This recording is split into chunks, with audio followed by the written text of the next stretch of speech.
2 rice cakes after beating another lady in the market for hours. But those were taken away by a soldier. When my brother begged him to save 1 cake for me, he said, "Soldiers are much hungrier," and stuffed the 2 rice cakes in his mouth right in front of our eyes.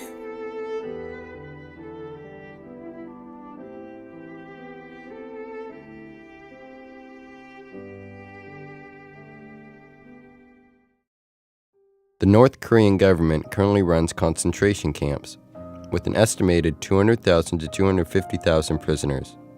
Conditions in these camps are terrible, with the annual casualty rate estimated at 25%. The North Korean people do not have the luxury of due process as a result. Imprisonment, torture, and the execution of prisoners at will is common.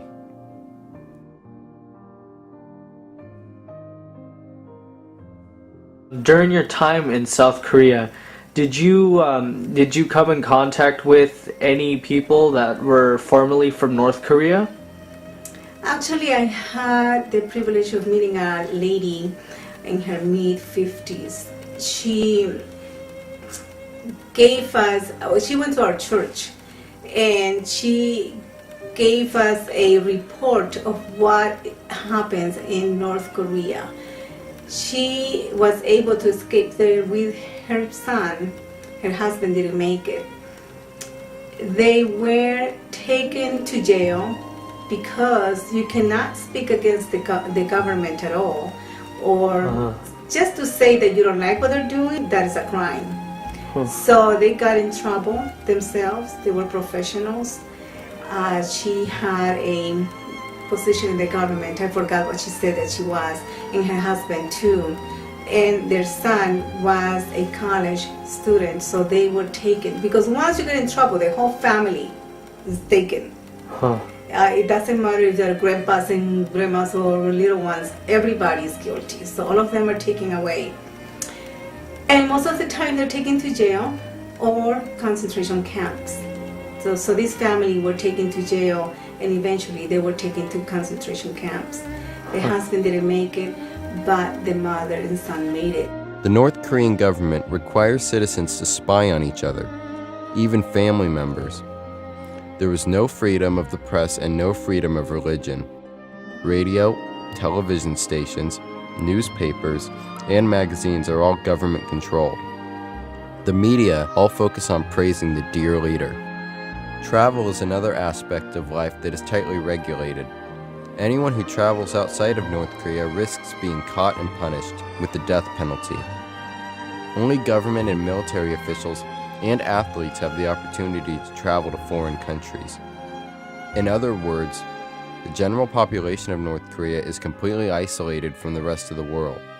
So would you say that the difference between South and North Korea is very great? Oh yes, they're very different. And North Koreans have no life. They have no freedom at all, no privacy at all. We heard from people that know people from North Korea that they were able to go to the South. How inhumane it is. You cannot practice any religion. You cannot say anything against the government. You don't know anything about the world because all you listen to is the radio and the TV that is just run by the government. So everything is completely controlled. People are completely blind. They do not know anything outside from North Korea. People in North Korea have heavy restrictions on traveling within North Korea itself. You must be authorized to move about the country from one city or province to another, and this authorization is given through travel documents.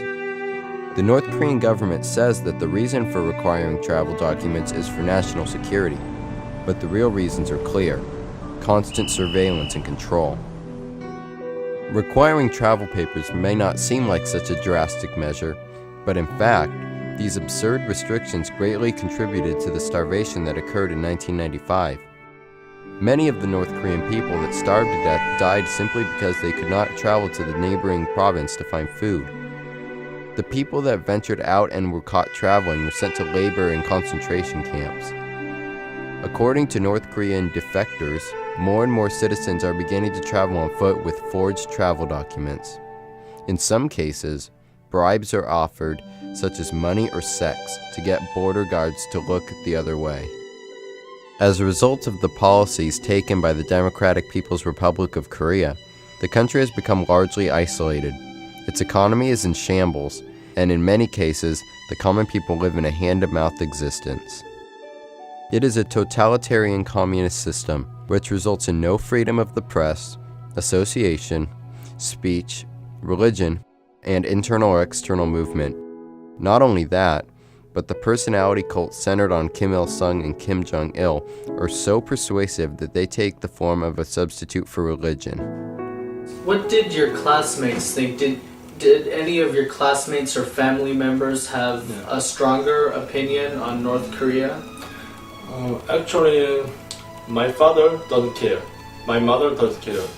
So your mother cares? No, don't care. Oh no. My grandfather and grandmother care about that because they had an experience during their life. Yes, but actually, our cousin all of them live in South Korea, so we don't know. Maybe nowadays most Koreans don't care about North Korea Because they don't really have family? Yeah, we don't have a relationship. Oh, Yeah. okay. Actually, I have never talked about the North Korea with my family or friend, so I think it is problem because actually I want to combine with North Korea, but just to finish. But I don't care about that, and I don't know exactly about the South Korea, and then also my friend or my family also doesn't care about that. So I think just government always fight or have another opinion, but most of people don't care about that. So I think it is problem for combine. Without the assistance given from donor countries, some people believe that North Korea would not be able to sustain itself and could even collapse. All of these issues are being continually monitored by the South Korean government, not only for security reasons, but also because, although not everyone feels the same way, many hold out for the hope that one day they might become one nation again.